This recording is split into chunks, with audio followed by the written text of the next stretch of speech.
Hey there everyone, this is Dario. Here today for Plexus Automation tutorials. I'm going to talk about how to install, update, and remove Plexus Lab from your computer. Before we start with the installation, I'm going to tell you a little bit the minimum requirements. So to install Plexus Lab, you need to have a computer. That computer preferably needs to have about 2 gigahertz or a dual core processor. 4 gigabytes of RAM will be best. You can still run it with about 2 gigabytes, but again, best with 4. 25 gigabytes of a hard drive space, that's all we're gonna need, and at least one Ethernet port. Now that's the minimum requirements, but we suggest to have at least 2 Ethernet ports, and I'll explain you why in the networking video. And then Wi-Fi connection, it's just a nice to have.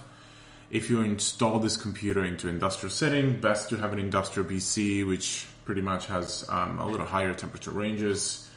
And in-rail mounting is great if you want to put it inside a panel. So that's for the hardware side.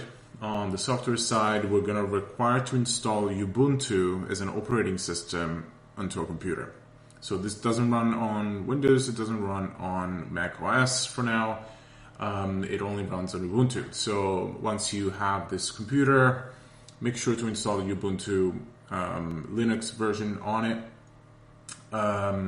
Now there is the 20.04 up right now as today, but you can also have an 18.04 installed or newer.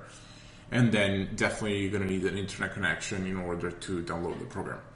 If you don't know much about Ubuntu or you don't want to know how to install it, it's pretty simple. Just go to ubuntu.com and they have pretty good guides on that.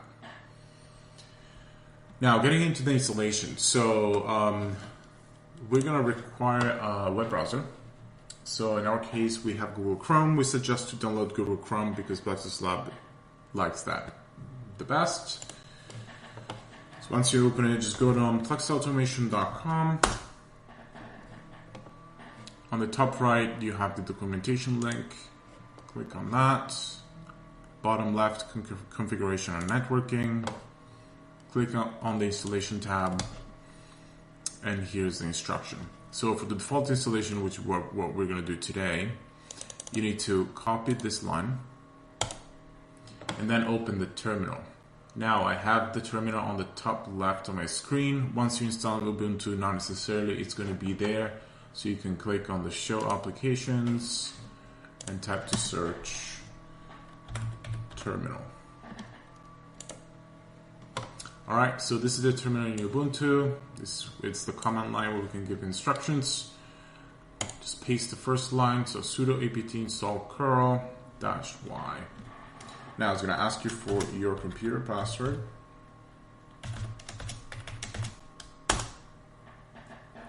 Alright. Installation of the first part is completed.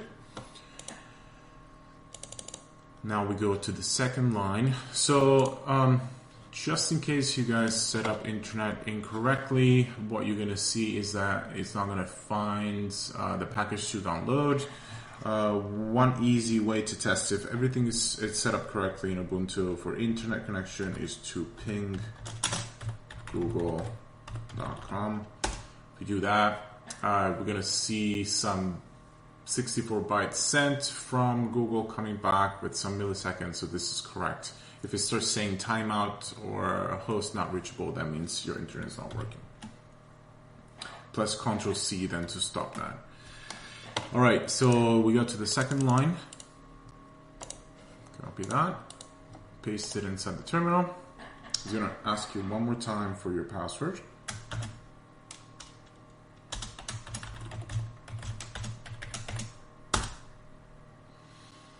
Alright, so the installation is started now. There's going to be a bunch of steps which the installation script to go through. You don't have to do anything over here, just wait for it. Usually it's going to take between 1 and 5 minutes, installing all the necessary packages and all necessary software to make Plexus Lab run.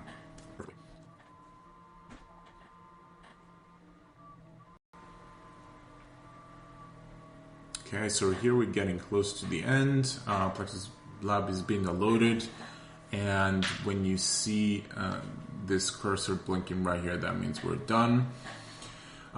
So make sure not to close this window before copying this. So this is the password that is going to be assigned to you as soon as you install Plexus Lab. So make sure to copy this,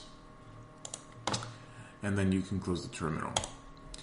Now, to access Plexus Lab, you just go to localhost/Plexus. So now Plexus Lab is installed in your computer, as you can see here. And if you insert the password, which we just copied from the terminal, we're in. Now, to change the password, you can go to users. This is the default users that is created once you install the application. You can change this password over here, or then you can create a new user and given different levels and insert a password. Okay, so this is how to install it. Now let's go back to the terminal and let's see how to update it. Okay, so if we go back to the Plexus automation documentation page, for the updating, very, very simple again. We just copy this line and paste this straight into the terminal. Again, we'll ask for your password. Okay, so if any of these procedures, the terminal will ask you to press between Y and N. It's just to confirm to proceed. So we just press Y.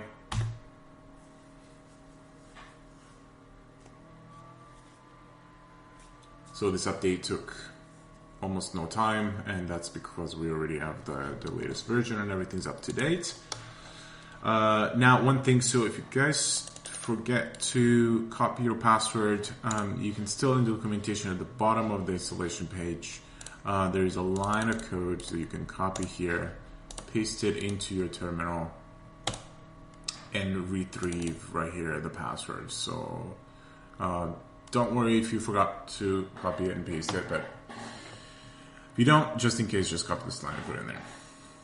Alright, so last step is to delete it. So if we want to delete Plexus Lab, we already have curl installed because we did it before. So we just copied this line, paste it in here. Be careful because this will delete everything. So I'd ask you if you're very sure. If you press Y and enter our computer password, Plexus Lab will be completely removed from your computer. So if we try to access them back on our local host, everything is gone. All right, hope everything was clear. Please leave any comments down below if you have any questions, or you can reach us at automation@bioforcetech.com. Thanks.